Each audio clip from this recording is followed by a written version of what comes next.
Boa noite a todos e a todas. Vamos estudar hoje o plano piloto da poesia concreta, publicado pela primeira vez em 1958 e que foi incluído mais tarde no livro Teoria da Poesia Concreta. Este documento é essencial para nós entendermos os princípios do concretismo. Muito bem, vamos ler. Plano piloto para a poesia concreta. Poesia concreta, produto de uma evolução crítica de formas, dando por encerrado o ciclo histórico do verso, unidade rítmico-formal, a poesia concreta começa por tomar conhecimento do espaço gráfico como agente estrutural, espaço qualificado, estrutura espaço-temporal, em vez de desenvolvimento meramente temporalístico linear. Daí a importância da ideia de ideograma, desde o seu sentido geral, de sintaxe espacial ou visual, até o seu sentido específico de método de compor baseado na justaposição direta, analógica, não lógico-discursiva, de elementos. É necessário que a nossa inteligência se habitue a compreender de maneira sintético-ideográfica, em vez de analítico-discursiva, uma frase de Apollinaire. Eisenstein, ideograma e montagem. Este é o primeiro parágrafo do texto. E como vocês repararam, ele é muito denso, muito rico de ideias. Então, vamos analisá-lo em partes. Primeiro, poesia concreta, poesia de uma evolução crítica de formas. Isto porque as vanguardas, assim como o pensamento ocidental de um modo geral, acredita na ideia de progresso, na ideia de evolução. O que existe hoje é melhor do que aquilo que existiu ontem, e aquilo que existirá amanhã será melhor do que aquilo que existe hoje. Claro, podemos questionar essa ideia. Agora, é um conceito que vem desde a antiguidade clássica até praticamente os dias de hoje. Está presente até na nossa bandeira, né, o lema positivista, ordem e progresso. Pois bem, se nós pensarmos no cristianismo, a Bíblia começa com o Gênesis e termina com o Apocalipse. O início de tudo e o fim de tudo. O pensamento marxista é uma linha reta. Você tem a escravidão, o feudalismo, o capitalismo, o socialismo, o comunismo e o fim da história. Os liberais pensam a mesma coisa, só que para eles o fim da história está no capitalismo. Então, os vários sistemas de pensamento ocidentais sempre tiveram essa ideia de progresso, de evolução. E as vanguardas também tinham essa ideia. Elas pensavam, bom, o verso livre foi uma revolução em relação ao verso tradicional, metrificado, rimado. Agora, a fragmentação da palavra, a visualidade, são uma outra etapa dessa revolução, ainda mais radical do que o verso livre. Então, os poetas concretos, assim como os futuristas, os cubistas, os surrealistas e outras tendências de vanguarda, pensavam em termos evolutivos. Podemos questionar esse conceito. Continuando. Dando por encerrado o ciclo histórico do verso. O que isso quer dizer? Desde a antiguidade greco-latina até o Walt Whitman, a poesia era construída a partir de versos, seja o verso metrificado, com rimas ou não. O verso grego, por exemplo, não tinha rimas. O verso japonês também não. Mas todas as formas de poesia, até meados do século XIX, eram baseadas na métrica e, eventualmente, na rima. Depois vem o Walt Whitman e inventa o verso livre. Vem Baudelaire e inventa o poema em prosa. Vem Mallarmé e cria o poema visual moderno. Então, para os concretos, o verso já estava superado, seja o verso metrificado, seja o verso livre, entendendo o verso como a unidade sintática do poema, sujeito, verbo e objeto. Prosseguindo. Dando por encerrado o ciclo histórico do verso, a poesia concreta começa por tomar conhecimento do espaço gráfico como agente estrutural. A página em branco de Mallarmé, do poema Um Lance de Dados, que nós vamos estudar detalhadamente quando falarmos de poesia visual. Mas, pelo que nós vimos na semana passada e pelas imagens que eu enviei para vocês hoje pelo WhatsApp, vocês têm uma noção de que o Lance de Dados é um poema em que a página em branco é tão importante quanto o próprio poema, assim como o silêncio é importante na música, principalmente na música erudita. Então, esse espaço em branco, esse espaço gráfico, ele é levado em consideração quando Mallarmé escreve as suas linhas, que são diagramadas na página de maneira geométrica. Daí falarmos em espacialização das linhas. E no poema de Mallarmé, usa-se vários tipos de fontes, de corpos de letra, itálicos, negritos, ora apenas letras minúsculas, ora letras maiúsculas, sem sinais de pontuação.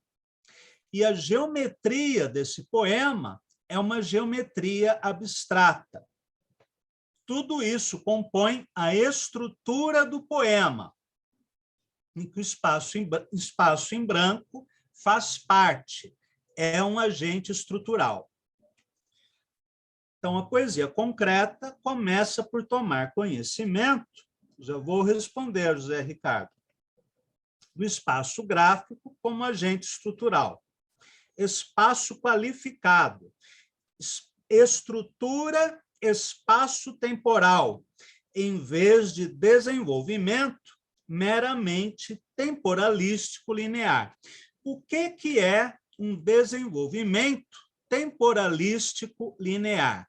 Se nós pegarmos um poema de Gonçalves Dias, por exemplo, Minha terra tem palmeiras onde canta o sabiá.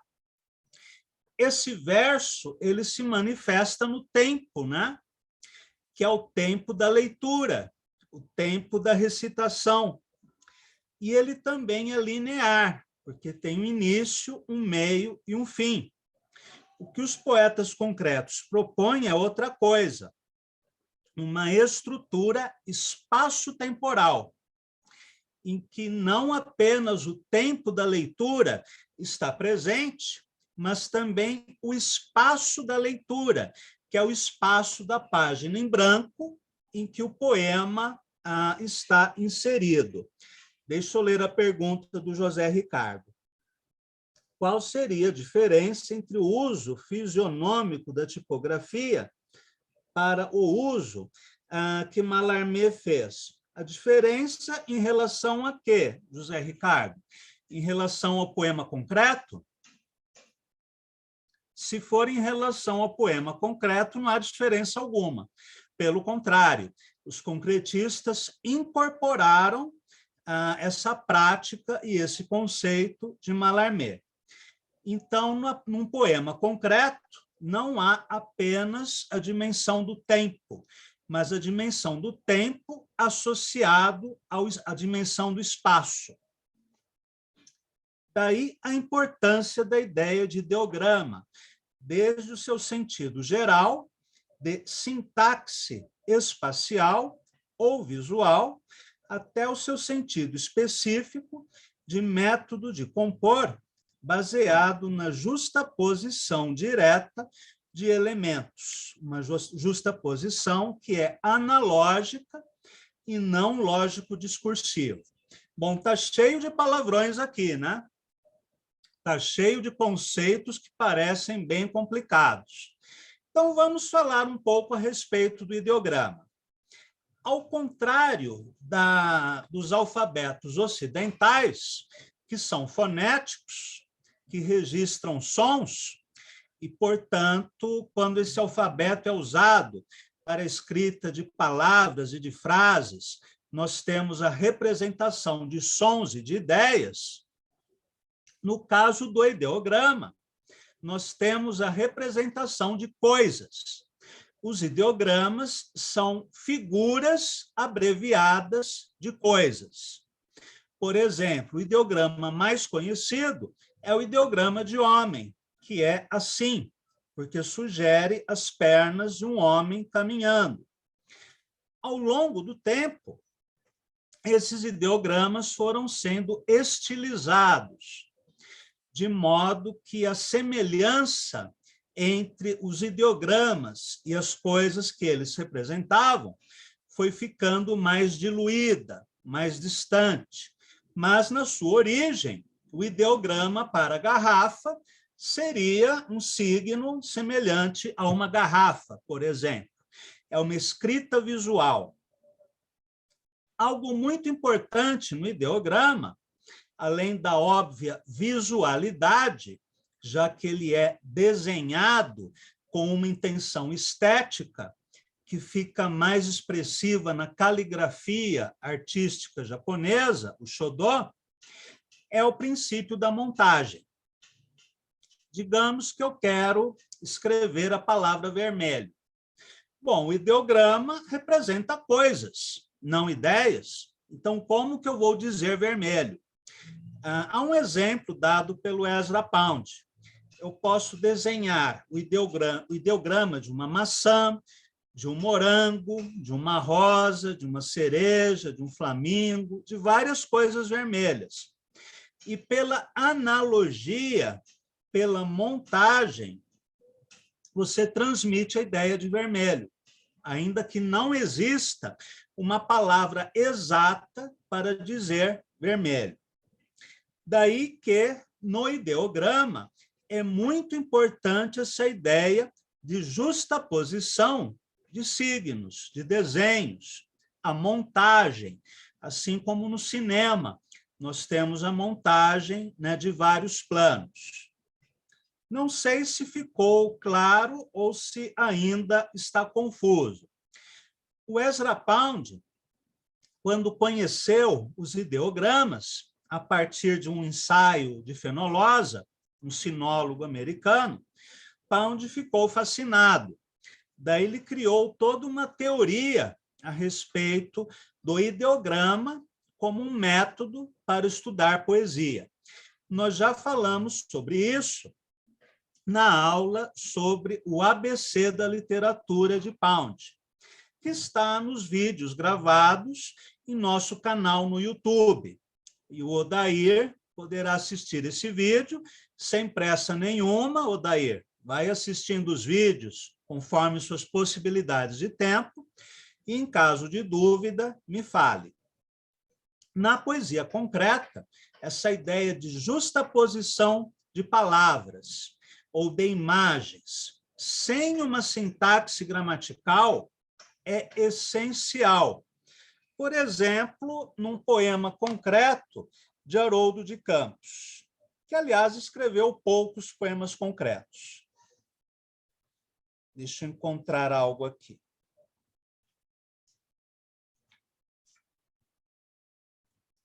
Neste poema de Haroldo, por exemplo, que diz assim: fala, prata, cala, ouro, cara, prata, coroa, ouro, fala, cala, para, ouro, fala, clara. Nós temos aqui a visualidade, né, do ideograma, a espacialização das linhas na página, ausência de sintaxe, não há sujeito, verbo, objeto, não há sinais de pontuação, não há nenhum elemento de ligação entre as palavras. Nós temos alguns verbos, como fala, alguns substantivos, como ouro, prata, coroa, um elemento de ligação, né, que é o para, um adjetivo, clara, e toda a montagem dessas palavras não obedece a nenhum princípio sintático ou lógico linear. Trata-se de uma justaposição de termos. Assim como no ideograma chinês e japonês, nós temos a justaposição de signos. O José Ricardo pergunta: essa espacialização corre de acordo com o ritmo? Com certeza.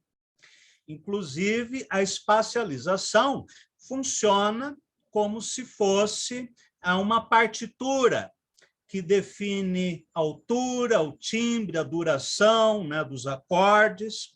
O próprio Mallarmé, no texto que ele escreve de prefácio ao lance de dados, ele aproxima o seu poema de uma partitura de música erudita. Então, sim, o ritmo está definido nessa espacialização. Tudo isso é muito complicado, é muito abstrato, ou vocês estão acompanhando, querem que eu explique melhor alguma coisa? Prossigo ou voltamos a algum ponto? Certo. Parece fácil, mas não é. Então, qualquer dificuldade, né, por favor, me interrompam. Segundo parágrafo. Precursores. Mallarmé, um lance de dados, 1897. O primeiro salto qualitativo, as subdivisões prismáticas da ideia. Mallarmé dizia: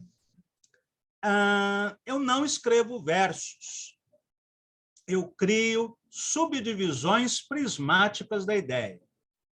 Porque verso é aquela unidade metrificada ou não que obedece a uma lógica sintático-linear, sujeito, verbo, objeto. E Mallarmé já não fazia isso no lance de dados. Uma frase podia ser quebrada em 3 ou 4 linhas, sem enjambement. Não se tratava de enjambement, mas uma frase dividida, né, em várias linhas, muitas vezes sem uma unidade aparente entre elas, sem uma continuidade aparente entre elas. Então, essas são as subdivisões prismáticas da ideia, que os concretos também adotaram.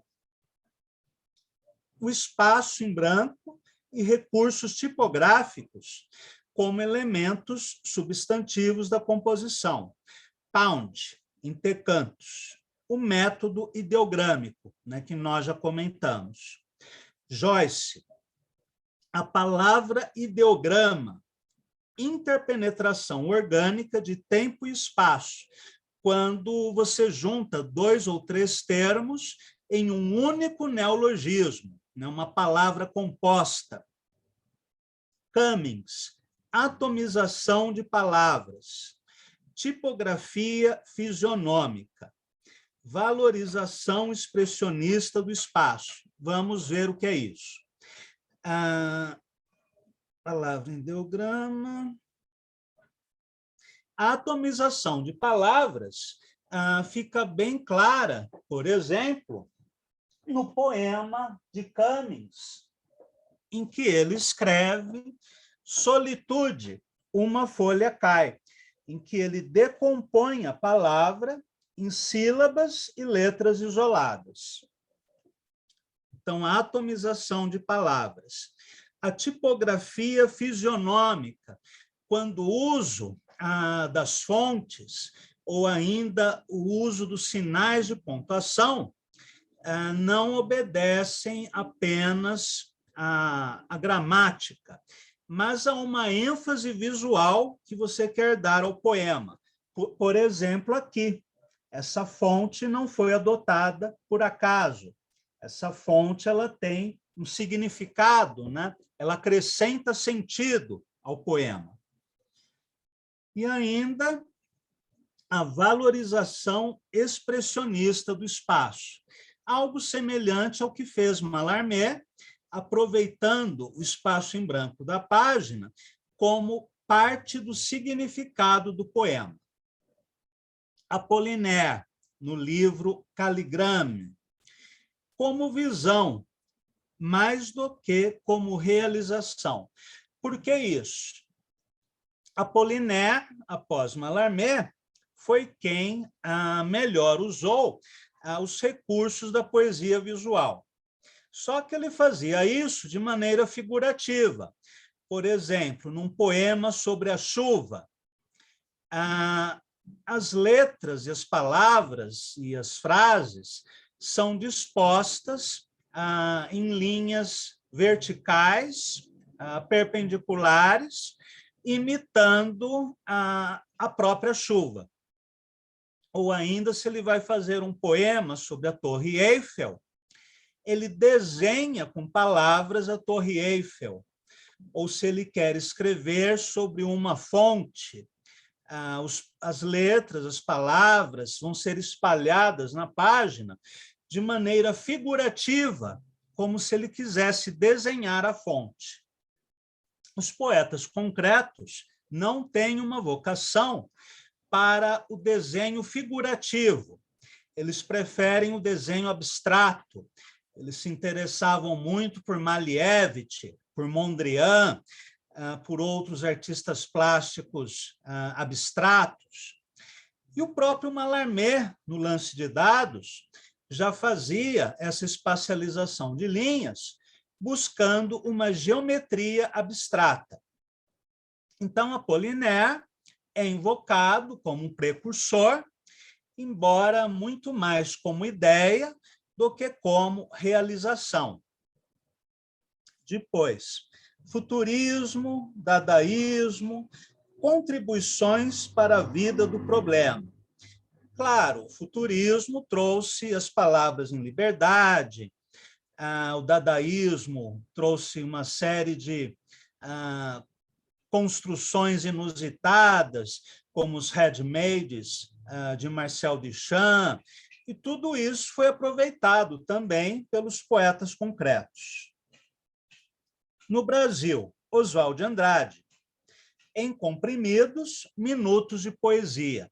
A síntese de Oswald de Andrade, do poema Pílula, é adotada, por exemplo, por Haroldo de Campos, num poema que diz assim: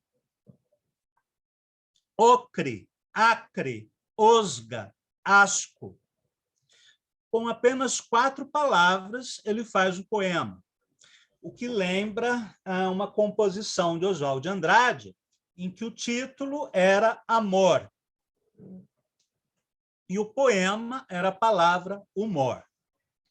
E claro que aí existe uma relação paronomásica e irônica entre o título e o poema, Amor e Humor. Lembrando que Oswald de Andrade estava em completo esquecimento. Ele era desprezado, considerado o calcanhar de Aquiles do modernismo. E Augusto e Haroldo e Décio foram visitar Oswald em sua casa, levaram para ele alguns poemas ainda pré-concretos. Oswald se interessou muito e ofereceu a eles alguns exemplares da sua poesia reunida.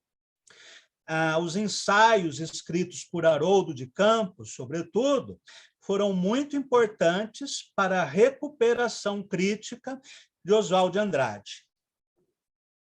Depois, João Cabral de Melo Neto, sobretudo aquele João Cabral de O Engenheiro e a Psicologia da Composição, mais a anti-ode, linguagem direta, economia e arquitetura funcional do verso. A poesia de João Cabral é uma poesia planejada, né? Uma poesia quase matemática. Poesia concreta. Tensão de palavras, coisas no espaço-tempo. Estrutura dinâmica. Multiplicidade de movimentos concomitantes. Um exemplo dessa mobilidade estrutural na poesia concreta nós temos nos Poemóbiles, de Augusto de Campos. Vou mostrar alguns exemplos para vocês. Como o próprio título diz, Poemóbiles parte da ideia dos móveis, as esculturas móveis do escultor norte-americano. Puxa vida, agora está me fugindo o nome dele. Quem vem? Calder, Alexander Calder. Quando nós pensamos em uma escultura, pensamos em algo pesado, preso ao chão, imóvel, e algo que o público não pode tocar de maneira nenhuma, ou vem o segurança do museu dar uma bronca. No mobile, nós temos algo contrário. É uma escultura que não está presa ao chão. Ela é suspensa do teto. Ela não é imóvel, ela está em movimento. Ela não é pesada, ela é leve. E ela pode e deve ser manipulada pelo público, que assim colabora para a construção de significados. O que isso quer dizer? A partir do momento em que você manipula o mobile, ele se modifica. E ele se modifica criando várias possibilidades de sentido.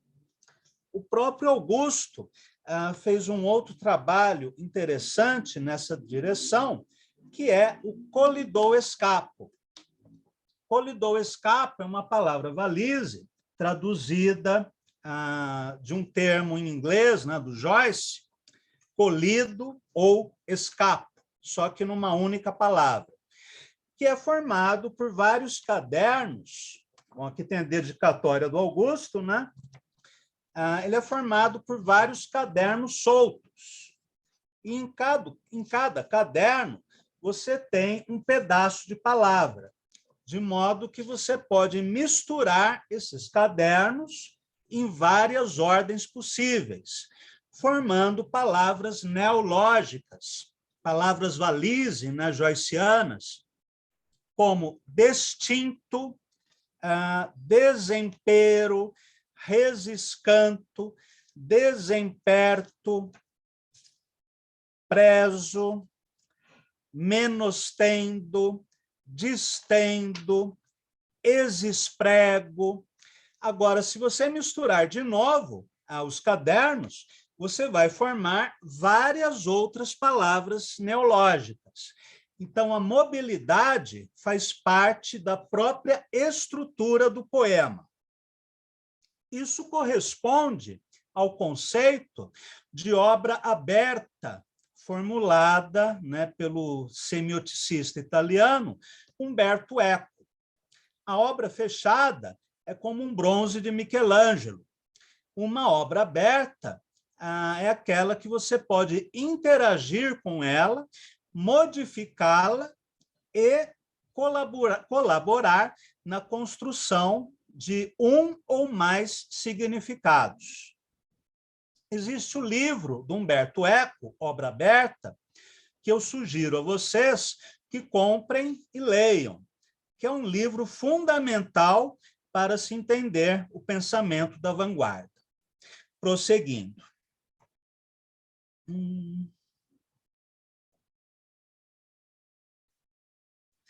Ideograma, apelo à comunicação não verbal.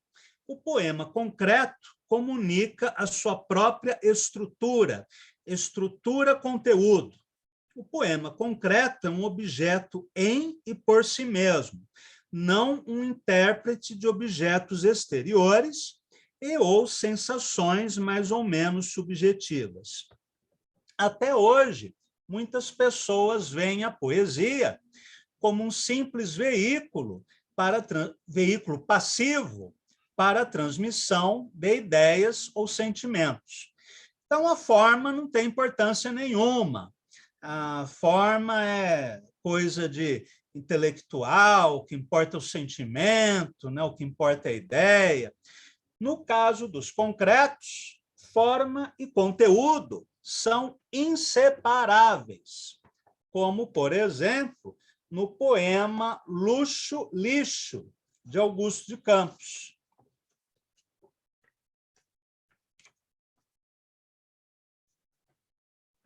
Como que você vai separar aqui o conteúdo da forma? É uma coisa só. É uma unidade inseparável.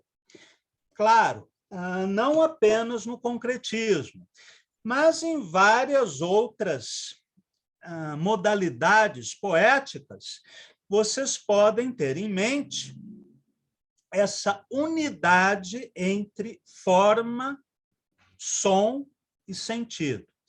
José Ricardo escreveu: um dia você comentou que o Augusto não gostava muito da maneira que os poetas medievais faziam uma certa poesia visual. A diferença estaria justamente aí, não é? No caso, não se trata dos poetas medievais, mas dos poetas barrocos e maneiristas portugueses do século XVII, que, embora fossem muito inovadores na linguagem, inclusive eles são precursores da poesia visual, mas o significado era banal. Eram ladainhas, eram expressões bajulatórias a reis, príncipes, bispos, papas. Era uma poesia bajulatória, em que a forma era interessante e o conteúdo, hoje em dia, não tem interesse algum. Daí a crítica de Augusto. E sim, o Augusto, assim como Haroldo, Décio, embora valorizassem muito a forma, a linguagem, em momento algum eles desprezavam o significado contido no signo. Até aqui tudo bem. Eu estou correndo para ver se a gente acaba o plano piloto hoje, mas nas próximas 2 aulas nós continuaremos conversando sobre a poesia concreta. Bem, seu material, a palavra, som, forma visual, carga semântica. Seu problema, um problema de funções, relações desse material. Fatores de proximidade e semelhança, psicologia da Gestalt, ritmo, força relacional, o poema concreto usando o sistema fonético, dígitos, e uma sintaxe analógica, ou seja, por comparação, cria uma área linguística específica, verbo-voco-visual, que participa das vantagens da comunicação não verbal, sem abdicar das virtualidades da palavra. O que quer dizer verbo-voco-visual? Que num poema concreto, nós temos a palavra, né, o verbo, temos a sonoridade e temos a imagem simultaneamente. Por exemplo, num poema de Augusto de Campos, que, aliás, este é um dos primeiros poemas concretos da série Poeta Menos. Augusto diz assim: o poema utiliza duas cores, o marrom e o azul, como se fossem duas vozes numa peça cantada, sendo que em algumas palavras, algumas sílabas estão em azul e outras sílabas estão em marrom. Eis os amantes sem parentes, senão os corpos, irmã um, geme outrem, cima eu, baixela, e coraçambos, duplam plinfantuono sempre, semente em ventre, estesse, aquelele, em um em outro. Este é um poema erótico, né? Ele descreve um ato sexual. É também um poema que tem uma visualidade, né, muito expressiva pelo uso das cores e da diagramação, e também tem uma intenção sonora, uma vez que as cores são timbres, como se fossem duas vozes ou dois instrumentos musicais. Aqui nós temos também o uso da palavra valise. Por exemplo, irmã um, está tudo junto, como se fosse uma palavra só. Gemeoutrem, também uma palavra só. Cima eu, baixela, o que já mostra o ato, né? Ecoraçambos. Ecoraçambos é um neologismo em que ele não apenas faz a junção de dois termos, como ainda existe uma elipse aqui, né? Em vez de ele escrever e coração ambos, ele escreve e coraçambos, né, com esse corte elíptico na palavra. Semente em ventre, né, que também é uma palavra e, ao mesmo tempo, uma frase, né? É uma palavra valise, mas com esse sentido de uma unidade maior. E termina com a linha em um em outro, que também tem essa ideia, né, de um dentro do outro, tanto o ato em si, quanto, né, o resultado do ato, né, a gestação. Há quem diga, o poema concreto é frio, o poema concreto não tem lirismo. Lirismo significa, primeiro, o poema dito em primeira pessoa. Segundo, o poema mais musical. Terceiro, o poema que expressa emoções, principalmente a emoção amorosa. Esse poema do Augusto que nós vimos é narrado em primeira pessoa. Ele fala de amor e ele é cantável, tanto que ele foi musicado por Caetano Veloso. Então, essa ideia de que no concretismo não há lirismo é uma balela, né? Uma grande bobagem. Continuando. Eu vou pular alguns trechos. Ao conflito de fundo e forma, em busca de identificação, chamamos de isomorfismo, ou seja, a igualdade entre o fundo e a forma, como naquele poema Luxo, Lixo. Paralelamente ao isomorfismo fundo-forma, se desenvolve o isomorfismo espaço-tempo, ou seja, a integração do tempo da leitura com o da dimensão espacial do poema, que gera o movimento. Por exemplo, no caso do Poemóbilis, que é um poema manipulável. O isomorfismo, num primeiro momento da pragmática poética concreta, tende à fisionomia, a um movimento imitativo do real. Predomina a forma orgânica e a fenomenologia da composição. Num estágio mais avançado, o isomorfismo tende a resolver-se em puro movimento estrutural, Nesta fase, predomina a forma geométrica e a matemática da composição, racionalismo sensível. Interessante essa frase, né? Racionalismo sensível. Ou seja, numa fase mais avançada, o poema concreto deixa de lado qualquer tentativa de imitar o sentido no design do poema, como fez Apollinaire. Renunciando à disputa do absoluto, a poesia concreta permanece no campo magnético do relativo perene. Cronometragem do acaso, controle, cibernética, o poema como um mecanismo regulando-se a si próprio. Feedback, a comunicação mais rápida, implícito um problema de funcionalidade e de estrutura. Confere ao poema um valor positivo e guia a sua própria confecção. Interessante o que ele fala aqui, em comunicação mais rápida. Pensem em 2 grafiteiros na época da ditadura militar. O primeiro grafiteiro vai grafitar no muro, luxo, lixo. E o segundo grafiteiro vai grafitar um poema de cordel do Ferreira Goulart.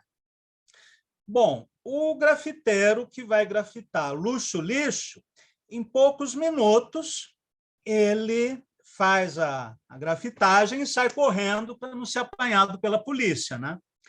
E com essas 2 palavras, ele já transmite um conteúdo. Imaginem no Jardim Europa, né, na Faria Lima, no Morumbi, né, uma grafitagem luxo-lixo. Já o outro grafiteiro, que quer grafitar um romance de cordel do Ferreira Goulart, vai ficar lá horas, né? Vai precisar de um muro imenso. E antes dele terminar uma estrofe, a polícia já chegou, prendeu o cara, ele já está apanhando. Então, em termos de agitação política, inclusive, a poesia concreta é muito mais eficaz. E agora, no último parágrafo. Poesia concreta. Uma responsabilidade integral perante a linguagem. Realismo total. Contra uma poesia de expressão subjetiva e hedonística, ou seja, uma poesia em que predomina o sentimento, né, a função emotiva. Criar problemas exatos e resolvê-los em termos de uma linguagem sensível. Uma arte geral da palavra. O poema produto, objeto útil. Há um pós-escrito de 1961. Sem forma revolucionária, não há arte revolucionária. Antes mesmo do golpe de 64, os poetas concretos já começaram o seu salto participante, escreveram vários poemas, né, engajados, em que eles tentaram aproveitar os recursos formais da vanguarda para expressar a luta de classes. O próprio Augusto de Campos me escreveu uma vez e disse: eu sou marxista, ponto. Haroldo, que eu saiba, não se declarava marxista, mas sempre foi de esquerda. Décio Pinhatari teve uma passagem meteórica pelo PCB e era o mais reaça dos 3. Mas também escreveu, né, vários poemas de saudação à Revolução Cubana, por exemplo. Então, o engajamento político está presente, sim, não só na fase participante da poesia concreta, mas, inclusive, depois, na poesia visual que hoje o Augusto de Campos desenvolve, no livro póstumo do Haroldo, e em alguns poemas semióticos do Décio. Nas próximas 2 aulas, nós vamos estudar a poesia concreta, lendo e comentando poemas, né, de Augusto, de Haroldo, de Décio, de Pedro Xisto, de Edgar Braga, de Ronald Azeredo, de Ferreira Goulart. E aí, inclusive, eu terei a oportunidade de responder à pergunta, né, do José Ricardo, eu não me esqueci da pergunta, e, aliás, há um livro publicado recentemente, que é O Formigueiro, de Ferreira Goulart, com o poema concreto, longo, né, mais importante que ele criou. Dúvidas, comentários?